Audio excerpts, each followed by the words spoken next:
My name is Dr. Kenneth Christie. I'm the Director of the School of Humanitarian Studies at Royal Roads University, and I am the Acting President of the Confederation of University Faculty Associations of British Columbia, or CUFA BC. CUFA BC is the provincial voice for more than 5,500 university professors, instructors, lecturers, and academic librarians at the 5 research universities across the province: Royal Roads University, Simon Fraser University, the University of British Columbia, the University of Northern British Columbia, and the University of Victoria.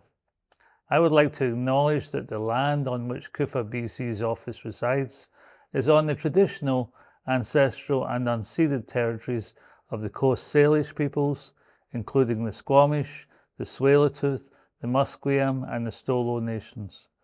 We offer our respect to their diverse histories, cultures, and enduring connections to this land.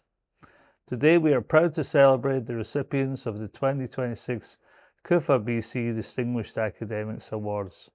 These awards recognize outstanding scholarship that extends beyond the academy, work that meaningfully contributes to our communities and public life.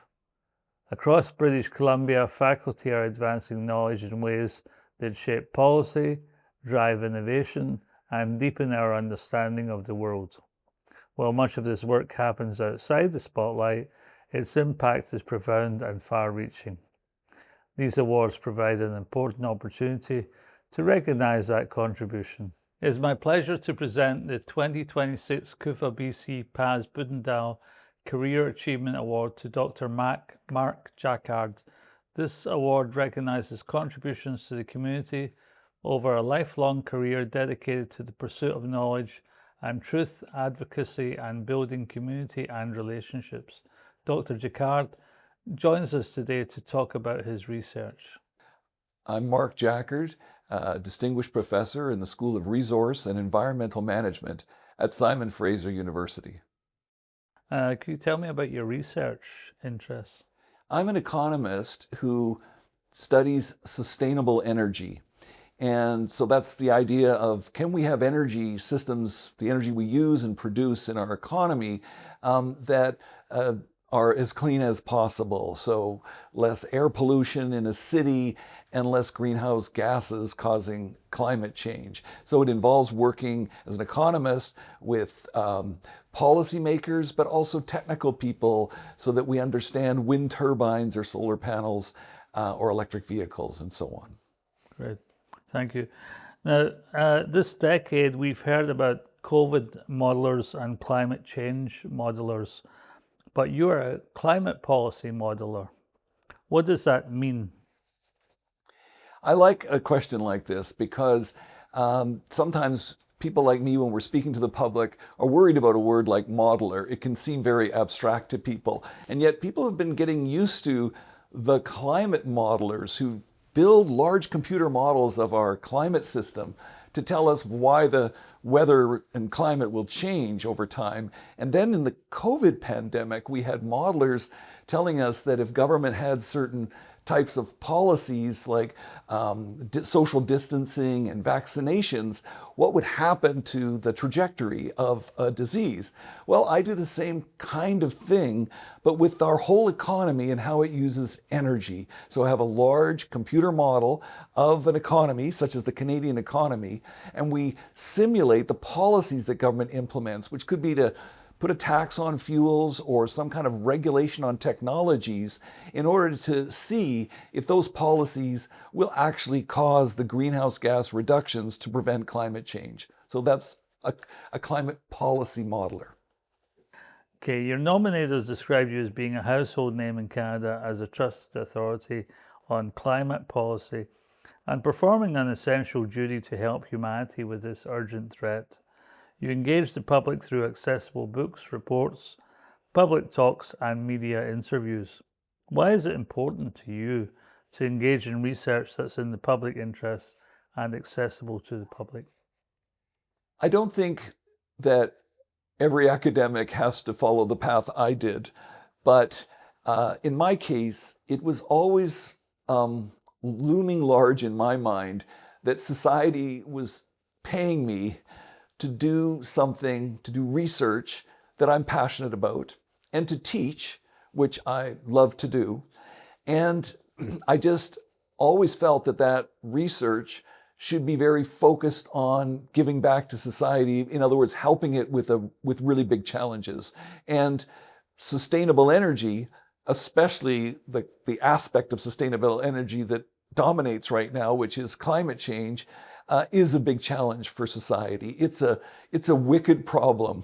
It's first of all, fossil fuels are actually a really great form of energy, which has improved human longevity and quality of life. But at the same time, we have to stop burning fossil fuels. So if we're going to use them at all, we have to capture the carbon and bury it. There are big questions involved in solving something like that. And we need society to be on side for that. And so it's meant that I need to be ready to be out there in order to influence politicians, but also to help inform the public about how could they figure out if this politician was really sincere about climate action and these particular policies might work. And, most people are not going to want to spend a lot of time focused on that. So I needed to really try to think about communication and how to do that. And that's why I devoted a lot of my time to all kinds of public engagement, public speaking, op-eds, non-expert books and writing. And I hope it helped. And then I also finally got involved in a nonpartisan way in helping any politicians that seem climate sincere do the very difficult job of designing, implementing, and sustaining greenhouse gas reducing policies. So throughout your career, you have collaborated with academics and policymakers that resulted in direct input into provincial, national, and international climate policy. You've served on numerous committees and panels and traveled internationally to testify before governments. Why is it important to you to engage in this interdisciplinary and community-based research?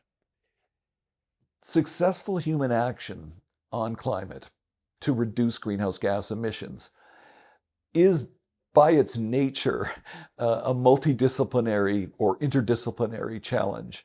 And while I talk about myself as an economist who builds models of the economy and the energy system and how that can evolve if we do the right things, you actually need to interact with physicists and engineers to understand the technologies and the technological opportunities to put it into your model. You need to be an economist like me to help people realize, some things are really cheap, like let's go buy a gasoline car. And some things are more expensive, but they might be cheaper in the long run, like an electric car.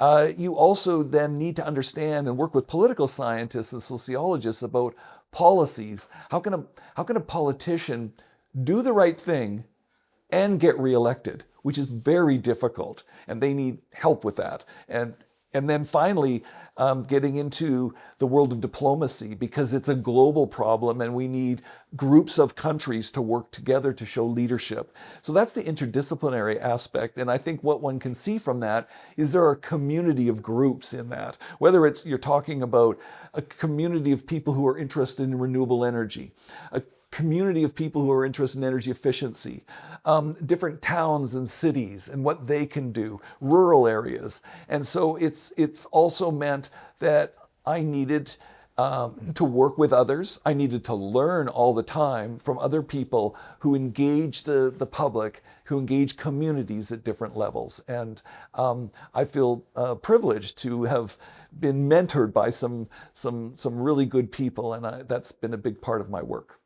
Okay, thank you. We focused mainly on your research, but you're also a teacher and mentor. One of your nominators said that you're recognized as an outstanding mentor whose graduate students have gone on to influential careers of their own. You supervised over 90 graduate students, as well as postdocs, research assistants, and undergraduate trainees. In your teaching, what do you think is the most important message you want your students to take away from their studies with you? When it comes to a challenge like greenhouse gas reduction to prevent climate change, there are a lot of myths out there. There's also a lot of wishful thinking bias. And there's sort of sometimes a good guy, bad guy way of seeing the world, that nuclear power is bad, or fossil fuels are bad, and so we can't try to capture the carbon. So what I've tried to do is cultivate among my students is to be, in fact, good scientists. And what I mean by that is not to think the way we train a lawyer, which is have a position and then find the best arguments in favor of it, but instead to have a position and then know the very best arguments that are the opposite of your position. And I do feel, and I've written about this in a couple of my books, that it's been fun to see how I can work with people to transform how they approach problems like this. And then it's been really fun to see my former students in major positions of responsibility, sometimes in academia, but also at the International Energy Agency in Paris, or the Climate Institute in Ottawa, or in government, or in industry, or in consulting, where they seem to have a good reputation for being adaptable and sort of nonpartisan, like really trying to get to the right evidence. How does your work advance the calls to action in the 2015 Truth and Reconciliation Commission report? In my times as an academic, we've had several occasions when we were able to apply our or lend our expertise to Indigenous groups that were trying to develop energy, clean energy in their own communities or as part of the broader society to supply the rest of the economy. I've also, as part of my applied side, served, this is my second mandate, as the chair of the British Columbia Utilities Commission, which regulates energy. I did that in the 90s for 5 years, and I've done it for the last 3 years here again in British Columbia.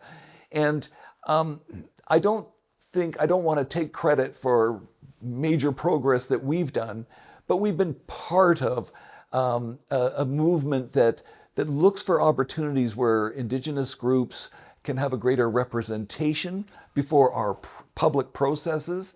We've also been able to change how electricity rates are set in British Columbia. There used to be a higher rate for remote communities, which tended to be Indigenous communities. And now we've got, as of a year ago, one rate for all British Columbia consumers. And now we're starting to develop wind and solar in British Columbia, but elsewhere in North America, but certainly in British Columbia, where I'm involved, that